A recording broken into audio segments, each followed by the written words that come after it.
Kakšni smo, kako smo videti, se obnašamo in se odzivamo v veliki meri določa genski zapis oziroma naša DNK. Genski zapis je edinstven, tako nekako kot prstni odtis, saj na človeku niti dva človeka nimata identičnega, razen enojajčnih dvojčkov. Poleg genov nas v veliki meri določa tudi okolje. Nezanemarljiv vpliv na naše zdravje pa ima tudi psiha. Da si včasih lahko kar sam prikličeš težave, opozarja slovenski znanstvenik Gregor Majdič. Kaj nas pravzaprav določa, je raziskala Anja Markovič.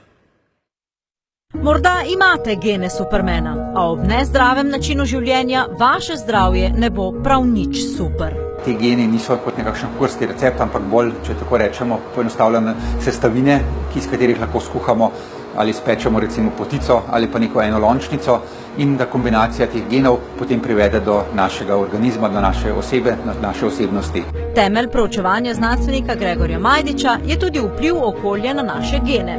Kaj torej poleg genov še vpliva na naše zdravje?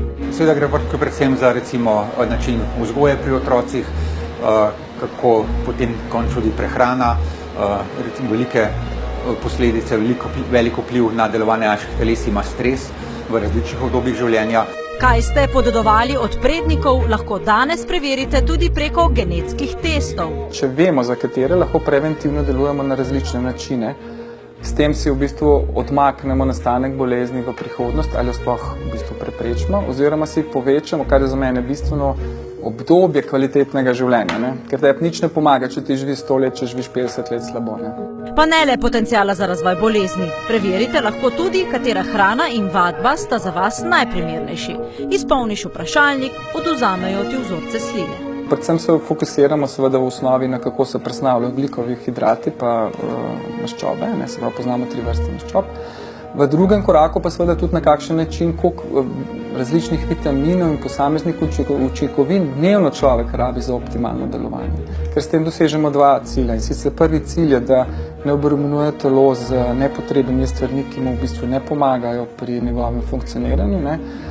In drugič, da v bistvu jemo dejansko tisto, kar nam povzroča oziroma nam olajša življenje. Ne.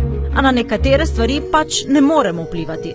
Tudi na to ne, kako se je naša mati počutila, ko smo bili še v trebuhu. Pa nas to še kako določa, pove znanstvenik.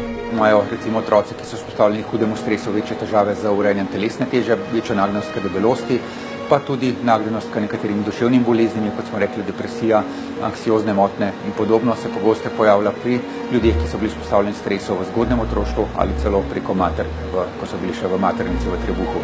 Torej, tudi vzgoja je tista, ki lahko vpliva na naše zdravje.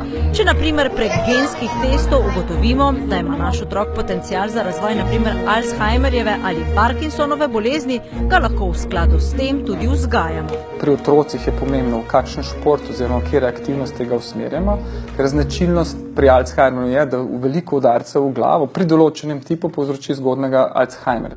Ali je boksarska kariera kriva za razvoj Parkinsonove bolezni tudi pri boksarski legendi Muhamedu Aliju? Tega si znanost še danes ne upa z gotovostjo trditi. Se pa špekulira, da je zbolel zaradi neprestanih hudih udarcev v glavo.